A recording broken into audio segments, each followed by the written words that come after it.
I've seen many different renditions of making Inscryption in real life, but I thought I'd show you this is my version. There's the back. But just open this sucker up. We got instruction booklet right here. Some tiles for the gameplay, maps, scale, bells, one for each player,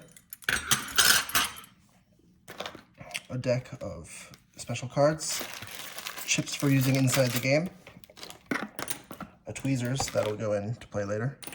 It's not for pulling teeth, don't worry. For in the maps, you can either play as squirrels or rabbits, and there's two different variants for each one. And then, of course, the cards, the most important part of the game. You've got a deck that has the your side deck creatures. You've got a deck for extra creatures. This is for like summons and such. So if you put down a what's it called? The rabbit hole. I don't remember what it's actually called, but the extra rabbits that you can get from that will be in like this deck. You've got your rare deck. This is where all the rare cards are. And then two decks of normal monsters. Or beasts, they're not monsters.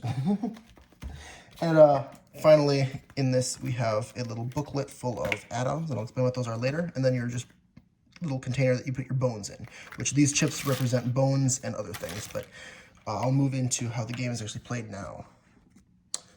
But actually, before we get into exactly that, let me just show off each one of these decks of cards. You've got the decks of the bonus deck, which has a few cards that are not relevant right away. But also, you got your squirrels and your rabbits. Here's all the squirrels. And then over here are the rabbits, which is the backs of the rabbit cards. And basically, one player will play as the rabbit player, and the other player will play as the squirrel player. And that's just a way to differentiate them. And then we also have these, which is just a little show of all the different, oh, this one's upside down, one for each player. It's a show of every single type of creature. So like the canine, feline, obviously some of these aren't in the actual game, but I made them to make the game make just a little bit more sense. So that's for each player. Next we have the rare creatures. Actually, I'll go over the rare last since they're rare. Here's the extra deck creatures, or the bonus use creatures. This one's a little tight. I think I made it a little too tight when I made it, but that's fine. Opening this sucker up, we got things like the worker ant, or just a squirrel. That's from Squirrel Ball, because the Squirrel Ball is a rare card in this game. Bees, from if you get the beehive. Rabbits from the Warren, that's what it's called, I just remembered it. Mole Man, for if you have a mole that has the fledgling symbol on it, it'll transform into a mole man. Same for the regular mantis, turns into a mantis king with fledgling. And I made the, it's called an elk, I just checked. But yeah, elk would turn into a moose book. I don't know if that's in the real game, but I put it in this game because I felt it worked. The Omega is a card that I made. Actually, I didn't make the artwork for that, that's from a mod, but if you have an alpha, it'll turn into an omega when it upgrades. Wriggling tails are obviously for skinks, and a skink is for if you have the fledgling symbol on a wriggling tail. I'll explain that later too. And then starvation, and then the smokes. But moving on into the basic cards, I opened up a thing already. Some of these cards I've made, some of them are from mods, but most of them are from the regular game. Like all the regular cards are in here. Here's a bear cub. This is from, I don't remember the mod name, but it's from a mod. Turns into a grizzly when its fledgling's activated. But all the regular cards. Thrush, that's another one from a mod. The weasel's actually from the real game, but it's the stoat when it's unupgraded. I added this sigil to it though. Snake neck, that's from a mod. Pretty much, I just used some mod cards because I thought it'd be fun. Finally, let's move into the rare cards. And again, a few of these are from mods, and the Squirrel Ball is from the real game, obviously, but I had to make artwork for it because it doesn't have artwork for the real game version. It only has the pixelated artwork. So, yeah, got things like the Deuce, Amoeba, Pharaoh's Pets, that's from the real game. I just used the artwork, which is a little pixelated, but I think it's okay. Easy Rock. Now, Easy Rock copies cards, so I have it clear here so that when you draw another card with it, it'll copy that card.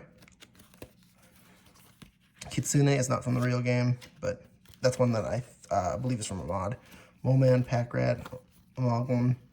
This one I made. Wait, did I make it? I think I made it. I either made it or it's from a mod. Deathman's from a mod. Omega's from a mod. Hugag I made. Squirrel Ball from the real game. Just pretty much all the rare cards. Orayuli. But anyway, now we can go into how the actual game is played. Going through the instruction book, we've got an index and a few other things, but I'm not going to really just go through this because it's mainly stuff that you'd know if you've played the actual game. But going to this page over here, battles, I believe it was maybe I already missed it. It is somewhere right here. Shows the setup for how you want to set the game up. And so I've done that. Now you might notice that there's two things missing here, which were the player's cards. And since neither player has any cards right now, I don't have any on. But you'll also note that they each have rabbit pelts here. Rabbit pelts and other pelts don't actually go in your deck in my version of the game. I thought it worked better this way for the card game in real life. So each player starts with 5 rabbit pelts, and the first node on the map, because this map is the map you always start with, is a pelt shop. So that way each player gets to pick their cards right off the bat that they want out of a pelt shop. And it works the same way in the game, where you'll take from the main deck, you'll draw out 1, 2, 3, 4, 5, 6, 7, 8 cards. Throw them down. And then using your 5 rabbit pelts, you will pick 5 of these cards. And it's a little hard to see those cards from the angle I'm using right now. But here's the choices for the first player.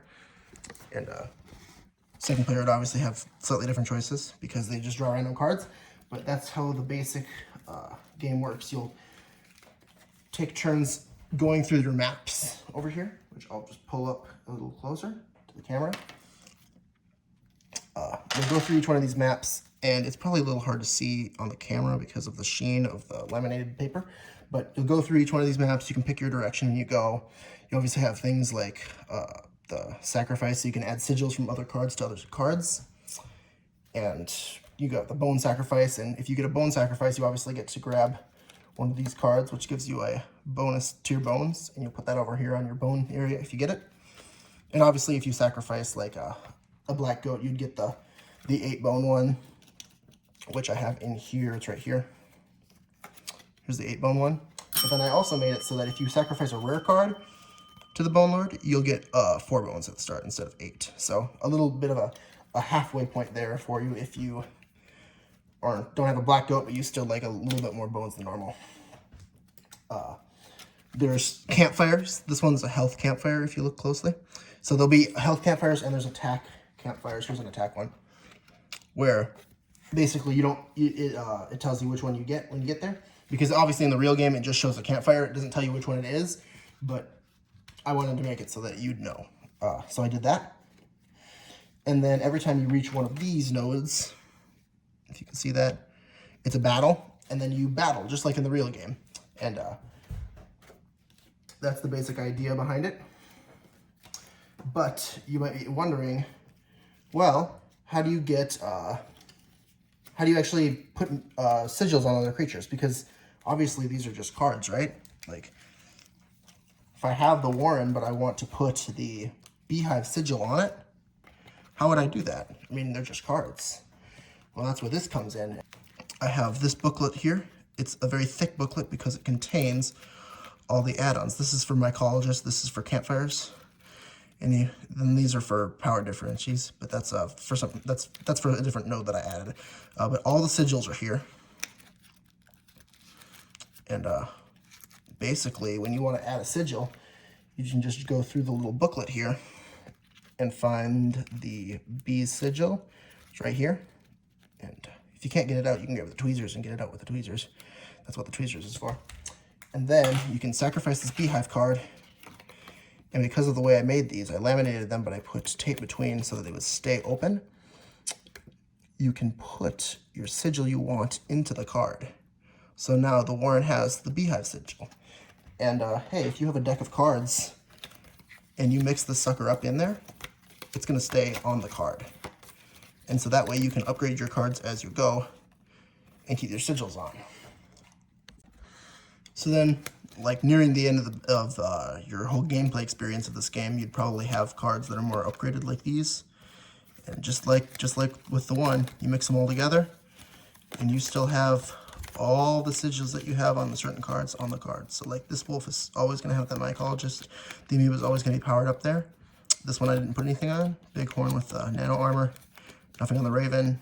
Beehive on the Warren, and pronghorn I put some other add-ons on. But the basic way that it will work in this game is instead of only being able to put sigils on a card once or upgrade it in certain ways a few times, you're able to put on up to 2 add-ons on each card, because that's how much space each card has. And the amalgam is actually a special card in that sense, because the amalgam is allowed to put 3 on. That's one of his special abilities. Because he's a rare card, I added that because I thought the amalgam was a little weak in the base game. But most cards you can only put 2 on. And you might be asking, well, can you only upgrade a card with a campfire once? No, because I put on these things, like this is a +1 to attack, +2 to health. So that's if you upgraded it with health once and attack once. And then obviously there's like +1, +4s. I mean, I basically just did every combo you could get for campfires up to a +6 on health and a +3 on attack. So that's your new max. And then this is mycologist sigil, or not sigil, add-on. So if you go to the mycologist, you combine 2 cards. This just shows that you double its base stats, just like you do in the regular mycologist game. There's a few extra sigils that I added, but obviously my instruction booklet has a list of sigils that just goes over all the sigils and explains every single one of them. It even shows some special things, like how the mantis will turn into Mantis King if it has the fledgling symbol on it. And it even has some explaining the rare cards, the fact that the amalgam has an extra sigil slot. The Ouroboros has a special sigil for telling it how many times it's upgraded itself. I explained the Ijirok over here, and the amoeba I changed slightly because it didn't really work in my version. And then I do have the glitch card in the game, but the basic idea behind the glitch card is you can add up to 4 sigils onto it, or 4 add-ons, not sigils, 4 add-ons onto it, and then when you draw it, you draw a random card, and all those sigils from the glitch get added to that card. So it makes the glitch kind of interesting and useful, but always, it's going to be a gamble because it's a glitch card. I explained Mothman over here, a squirrel ball. The squirrel ball has the same abilities that it did in the regular game, but I made it a rare card, so that way it can have 6 health instead of, I think it only has 1 in the base game.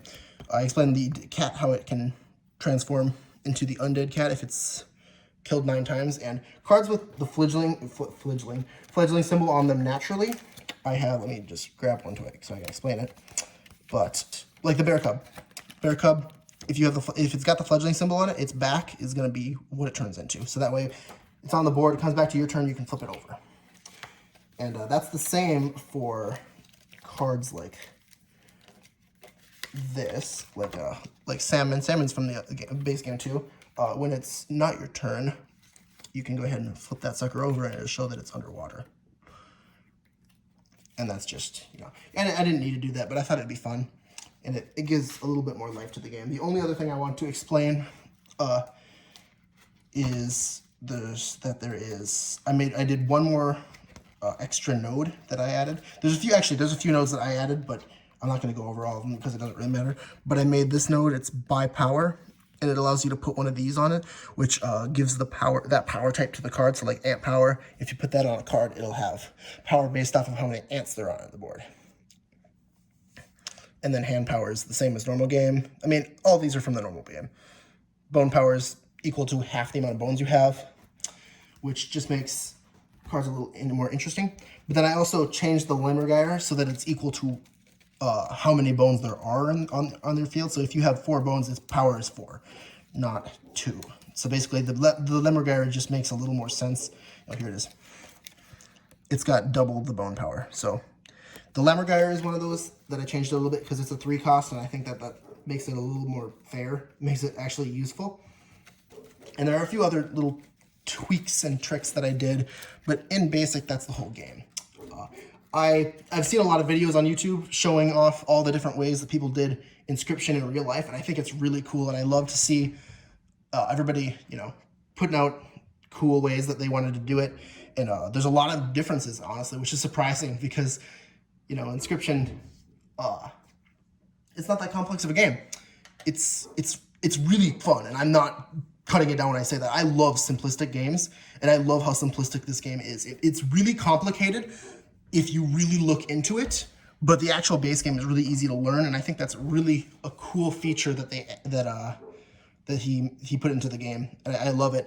But one of the things that I really like about Inscryption that I haven't seen really anybody trying to do too much. I've seen a few people that use like magnets and stuff to do it, to put the sigils on the cards, but I just think the way I've done it here, where you can actually mix up the cards and actually make it random which cards you're drawing, and it's nice and easy. I mean, it's not hard to mix these cards up. I just think the way I did it was really interesting. I mean, I'm not cutting down the other people. I love what they've done, and I love watching videos. Oh, I dropped it. I love watching videos of seeing the other people and how they've made their games, and it's really fun. And I love to see the creativity that they have behind it. But I thought I'd show off my way of doing it. Other thing that I wanted to note is that I obviously can't sell this game because I don't own Inscryption. Obviously. I didn't help in Inscryption's creation at all. I just really liked the game and thought I'd make a custom game like it that I could play in real life with my friends. And I think this is a really fun game, but I can make a game like this. Obviously, it would be my own creation, but it would take this idea that you can add things to cards in real life and implement it into a real game that I could sell. As long as I wouldn't just copy Inscryption but change the cards. That's not what I'm saying. What I'm saying is that this idea of, in real life, taking things and putting them onto cards to edit the cards, that's what I really liked about Inscryption. And if you guys find it interesting and think that idea sounds cool, keep following me, because I might throw some more videos out explaining like prototypes of the game or such. I also have a few games that I'm in the making right now that I will be selling. One of them is mine, The Search for Gems, which is currently in production. Hopefully, if you guys find that interesting, I'll be putting up a video on how to play and just explaining the game, just kind of like I explained this game. But if you're interested, please subscribe, like the video, comment, and thank you for watching. I hope you guys enjoy the rest of your day.